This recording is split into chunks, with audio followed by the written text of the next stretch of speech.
So I first want to congratulate you on the movie. I saw Thank it you. the other day. It was phenomenal. Thank You did such a great job. Thank you. And I'm just curious, you know, your portrayal of David Duke was so spot on, especially when we see him at the end of the movie. The footage, at least. And I'm wondering, what prep did you do to immerse yourself in that role ahead of time? So that's the greatest day of your life. You get a call from Spike Lee saying, you got the part. Now, even though it's a man that I hate, it's such a juicy, great role. And then came like the worst month of my life. I had to do, you know, just the craziest research. I had to read his autobiography. It's called My Awakening. It's like a kind of thinly veiled his Mein Kampf kind of. And I watched a lot of filmed interviews in the 70s. And I watched a lot of Donahue, actually, which he was on in the early 80s. And just such an oppressive, negative space to live in. But that's why you got to work with someone great like Spike Lee. He did a great job of saying, like, you know, don't worry, this is all in service of my message, Right. and you'll be happy when you see it. Yeah. So I'm wondering, what did you learn from Spike on set while you were on set for the film?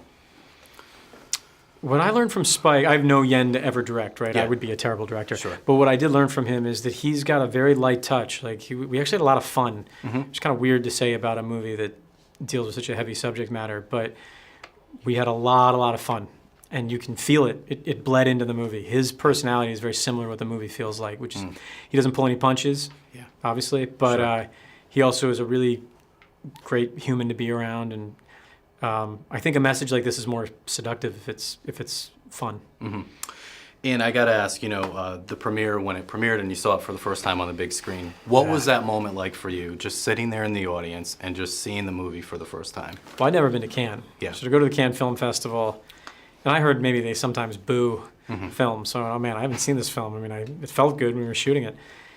And then to watch it, I would have been happy with this film if someone showed it to me in their basement. I would have said, like, wow, great. Like, I'm in a great film. It's fantastic. Yeah.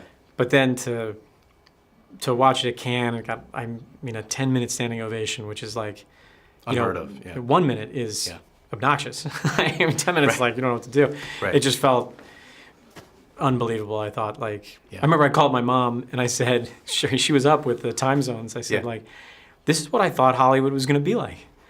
You know what I mean? When we went to like Planet Hollywood or like, you know, Disney, whatever studios when I was, I thought like, you know, it was palm trees and people love cinema and it's just, you know, tuxedos and it was great. Yeah. Well, I just want to congratulate you again. You did an awesome job. Dude, and, thank you. You know, it's a film that I think years down the line, it's going to be remembered, you know? I hope so. Yeah. I mean, you know, they say if you don't remember your history, you're doomed to repeat it. And so I think that's why this is so important, especially right now. Absolutely. Hey, So, pleasure.